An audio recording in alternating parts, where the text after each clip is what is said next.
It's definitely not a normal birth story. You definitely got one of the craziest ones I've heard.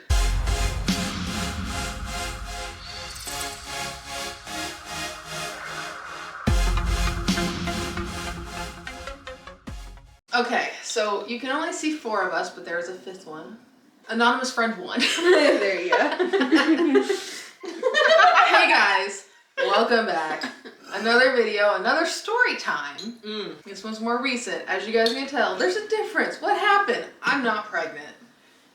My child's in the other room because this has been a while since I've had him. He's almost 6 months. So we're going to be talking about probably the most traumatizing story ever, or his birthing story, me giving birth. And honestly, this should be a lot more talked about because there's actually a lot of women that actually have traumatic experiences when it came to giving birth.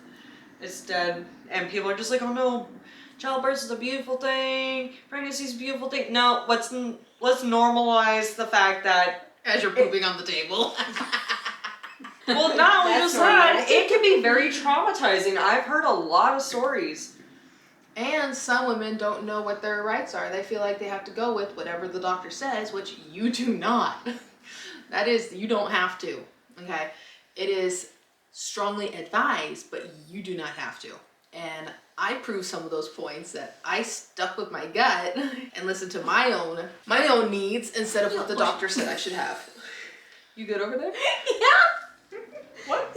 I was just adjusting myself and almost fell, so I'm good.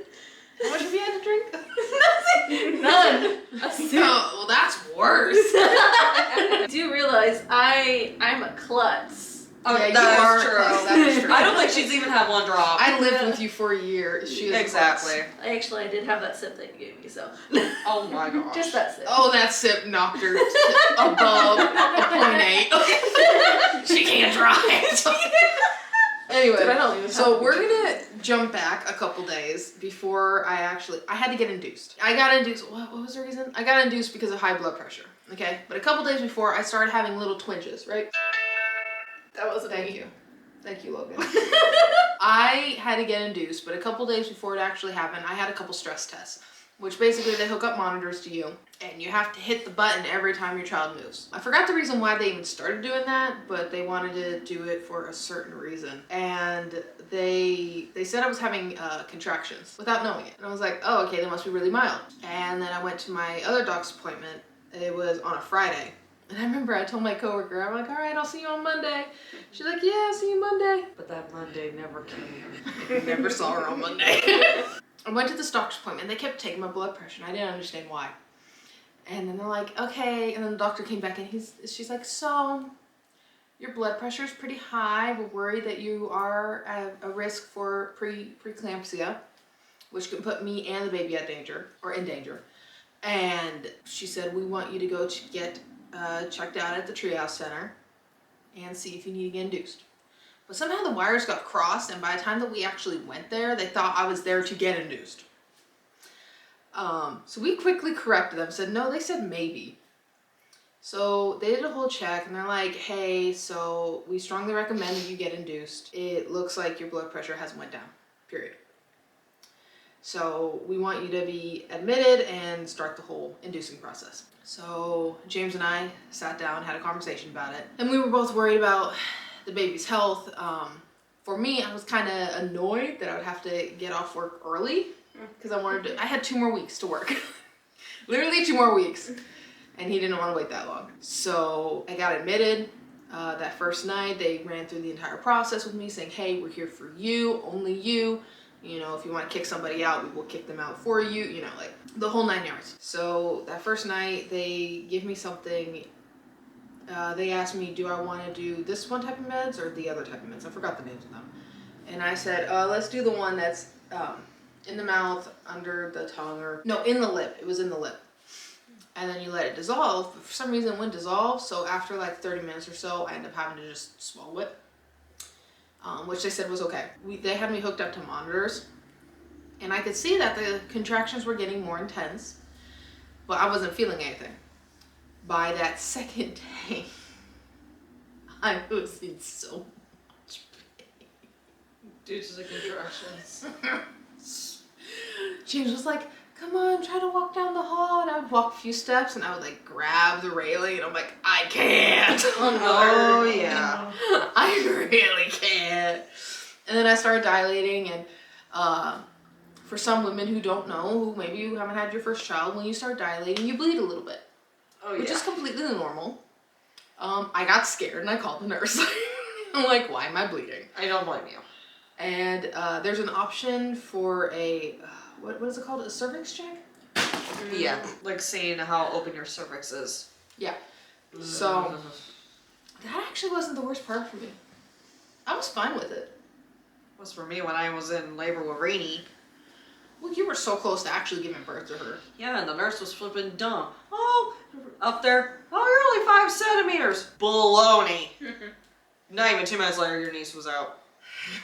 5 centimeters, my butt. So they were occasionally checking, and by the second day, they sat me down. They're like, hey, you're not as dilated as we want you to be.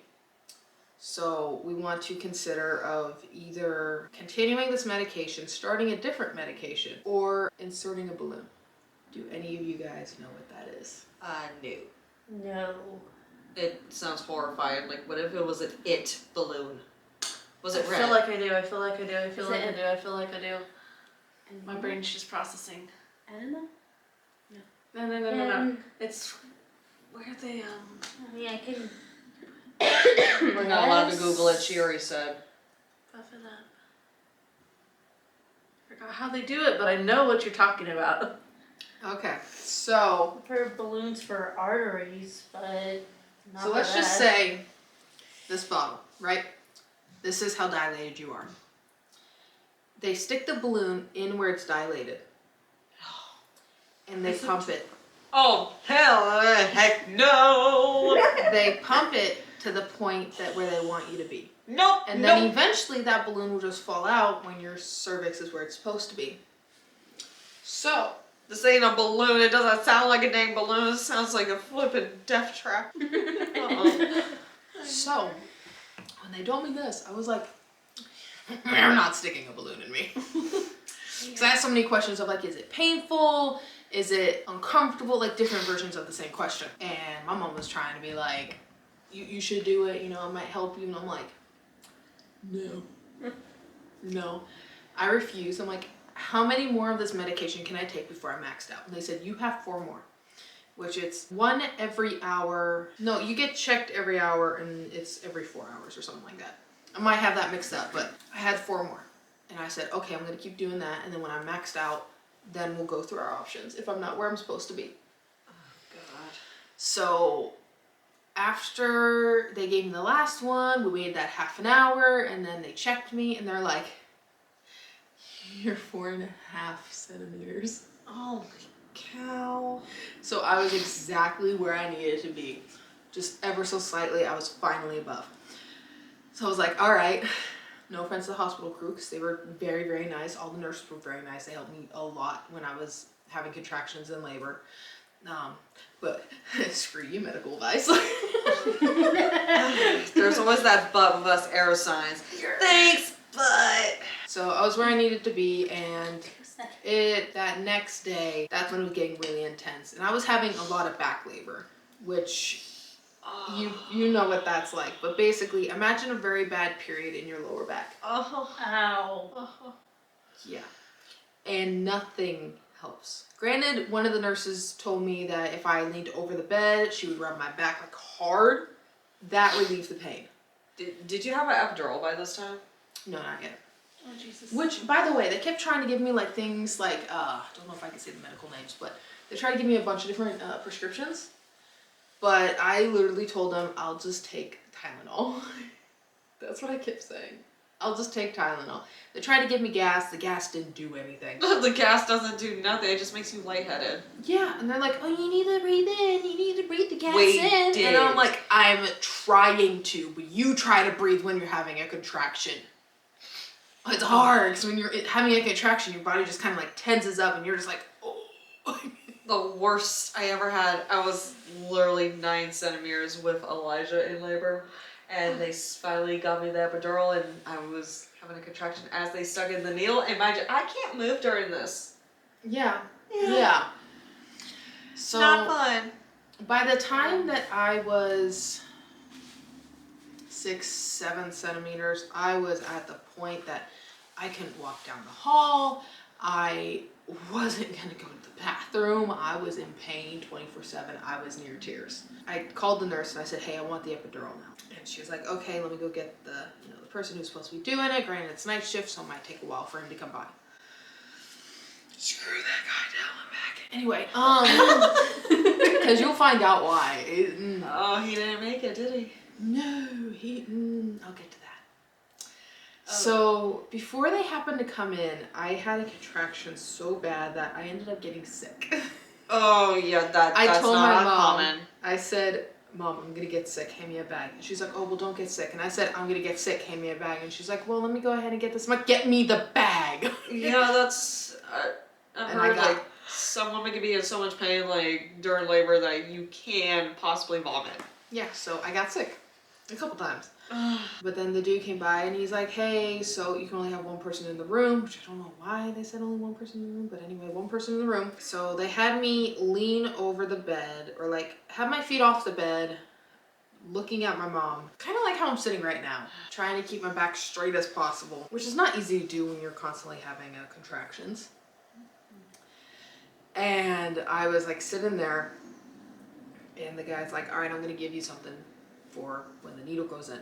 That was fun. Needle in the back. Yeah, Not no. fun. Aren't they like this big too? Not exactly that big. I looked up the video after the fact. I recommend, if you're gonna look it up after the fact. Yeah, no, don't do it before. And yeah, I don't know how big the needle was. I don't know. I just know it's like, as long as it doesn't hit any nerve, you're fine. So first couple times he hit a nerve. Oh. And he would like take it out, put it back in, all this stuff. And I was like, take it out my back. And I'm looking at my mom like she's right in front of me, and I'm like, take it out my back. And he's like, oh, well, let me just go ahead and move it this way. So I take it out of my back. And he's like, well, let me just go ahead and move this. And I said, take the fucking needle out of my back. In front of my very religious mom. I didn't register that I said that until she told me about it. Oh my gosh. Because I was in so much pain. Because it's like, not only am I having contractions, but now I'm feeling this nerve pain in my hip. Oh. Yeah. So he took it out, and I was saying, I don't want it. And the nurse was saying, well, if you don't want it, then this is probably the last chance you're going to get it. And my mom's like, you really want it? And, like, a whole bunch of opinions are coming around. And the nurse said, well, if you don't want him to do it, we can find somebody else to do it. Because this dude had an ego the size of Texas. He thought he was the shit. He was the, what is it? Anesthesiologist? Yes. Yes, thank you. Couldn't think of the name for a minute. He's like, I'm the shit. I can do this. No problem. But then, of course, he couldn't hit my back. And he tried to say that I had scoliosis. Which, by the way, I got checked out. No, I don't have scoliosis. No. Not even a slight. Dude didn't know what he was doing. Yeah, obviously. But when it came to talking about it, she was like, well, we can find somebody else. And he was like, everyone else is going to do it the same way that I did. And I was thinking, well, they wouldn't act like you. You did not say that when you were in labor. No, I did not. I was very moody, but I did not say that. And I full on was like, I was very mad at him. And he was like, well, we can give you something for the pain. And I thought they meant like liquid Tylenol. No, I'm going to cut this part out. But they gave. Why? So obviously it was medicated, and it was, it was the proper, not the bad stuff, not the stuff on the street. But, and they were finally able to give me the epidural, but there was a problem. It wasn't done correctly. Oh no. Oh. So I had a nice big window of pain right here. Oh no. It was a little perfect square right here. I could feel everything. So they gave me a catheter, which obviously I couldn't feel it. I went to bed that night, and I was having intense pain just right there. And I was literally like, I was crying, I was whimpering, I was doing a whole 9 yards. I was in so much pain. And at some point I fall asleep. And then I wake up at 6 o'clock in the morning, and I feel like I really have to Go to the bathroom? yeah. Yep. Oh no. And I thought, did I need to use the bathroom? Yep. And then I felt pain, and then I felt that again, and I'm like, Yeah. wait a minute, is this it? This is it. Is this it? This is it. So, because it's 6 in the morning, I just call nurse, I don't say anything. And the lady comes in, and she's so quiet, she's like, hey, what's going on? And I'm like, I feel like I have to push. And she's like, oh, okay, well, has your water broke? And at that moment, my mom and James both sit up. I thought they were both asleep. They weren't asleep. They were just listening. They both sat up. I'm like, no, I am not. So the lady's like, okay, I'm going to go ahead and call the nurse. I'm going to get the equipment ready. I thought she called the nurse and then started getting the equipment, or calling the doctor and then made the equipment ready. No. She made the equipment ready, which she was just imagine somebody just going.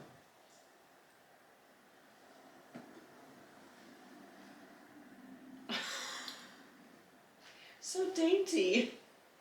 And then when it came to the stinking glove, she's like, and I'm thinking, I'm trying not to push out a child right now. Can you like hurry up? Like, there's no use being quiet or careful at that point. Everyone's up. And I'm trying not to push because the lady couldn't even check my cervix because she said that my water was right there and she was afraid about breaking it, which means that he could come in at any point at that point if she broke the water. So I was trying not to push and my mom got in my face.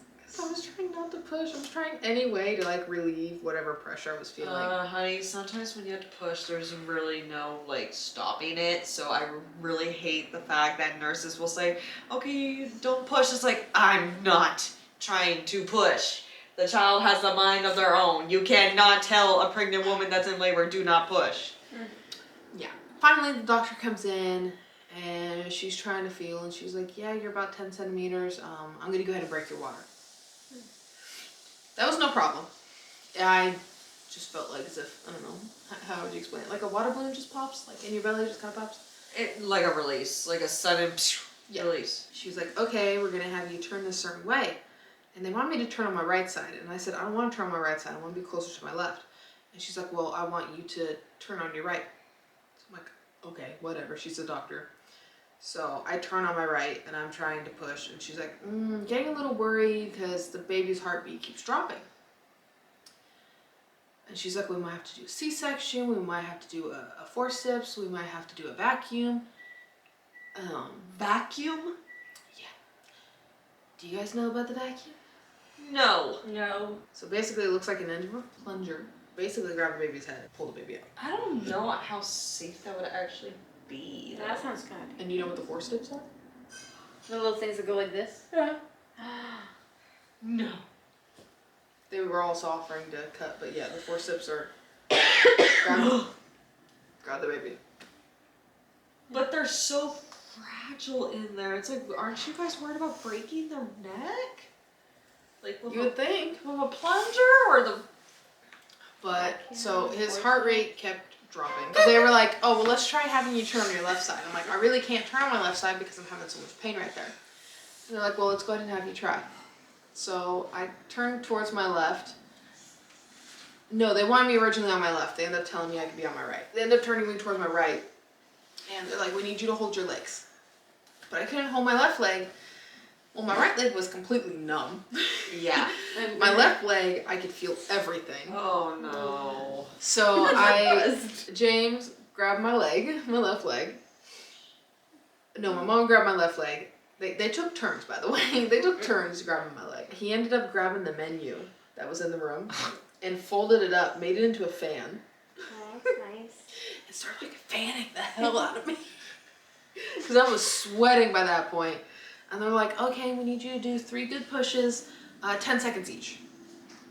My body was not having that. My body was doing 20 seconds each. And it was 4 good pushes, and I call them 3 aftershock pushes.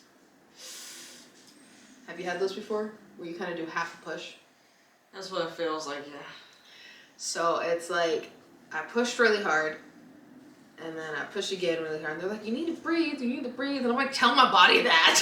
For real. Oh my gosh. I can't breathe because of the body. The body's like, no, We're this doing child's this. coming out now. Yeah.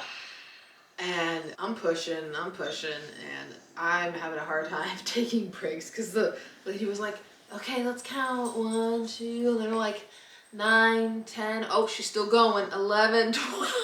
And then I'm like, I'm doing so many pushes, and I felt this slight burn.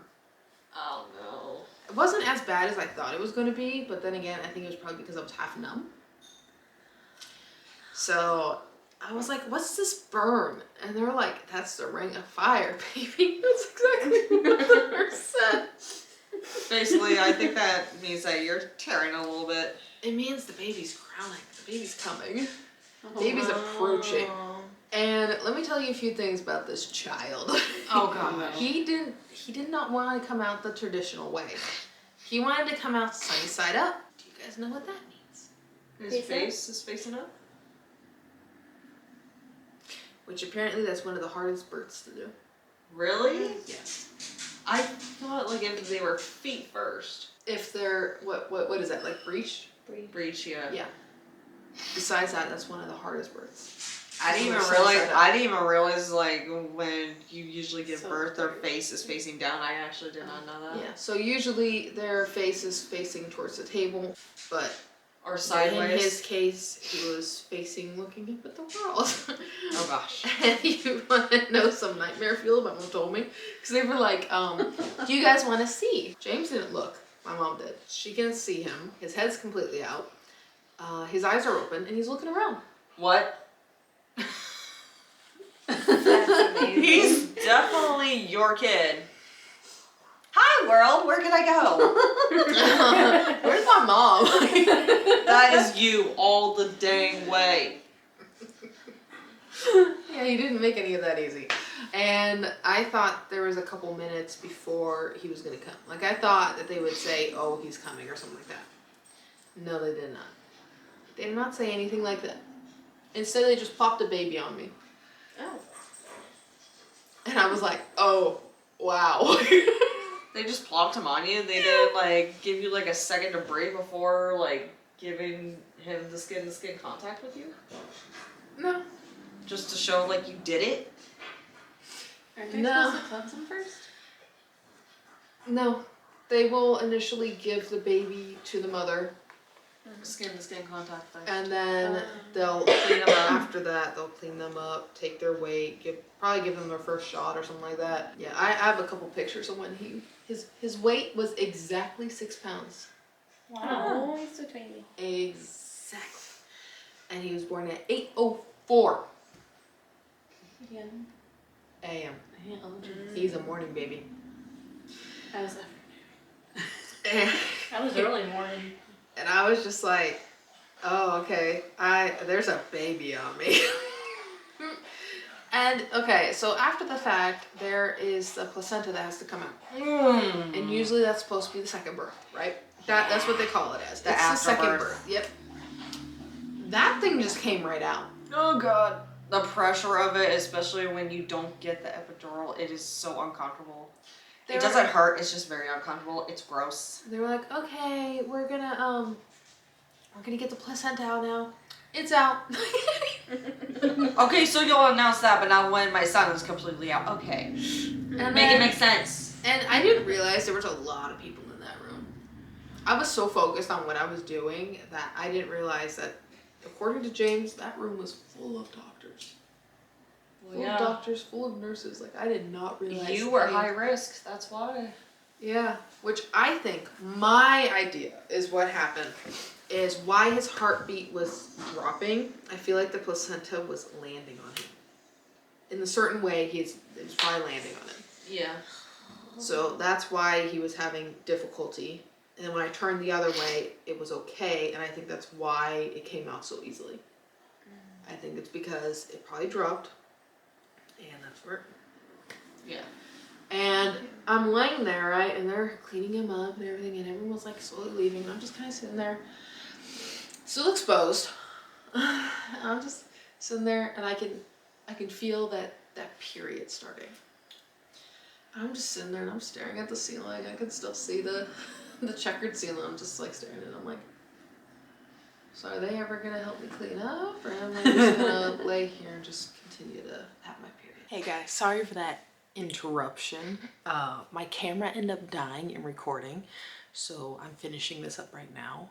So they got me cleaned up. I tore about 4 stitches. I don't know how much that is, but I tore about 4 stitches. My son was completely healthy, no problems whatsoever. He was a little bit premature because he was born when I was 37 weeks and 6 days. But everything turned out well. He perfectly healthy. He's great now. He's about like 15 pounds now, so he's a cute big baby. Sorry, it's still kind of early in the morning. I hope you guys like this video. Leave a like, drop a comment. I'm gonna be uploading some more urban legends and hopefully doing some spooky adventures soon. Just trying to get caught up on everything, especially now since I have a child and I'm working full-time. It's a lot. So I will talk to you guys later, and I will see you next week. And don't forget to stay spooky. Bye.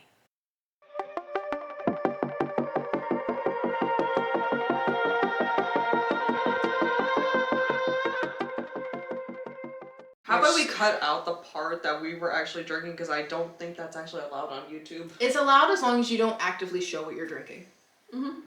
So Okay, me well, turning it the way that I Let's just am. cut out the part where she said she got the sip from me. I am not the bad influence today. We're I'm all sorry. above 21. I'm 12. You liar!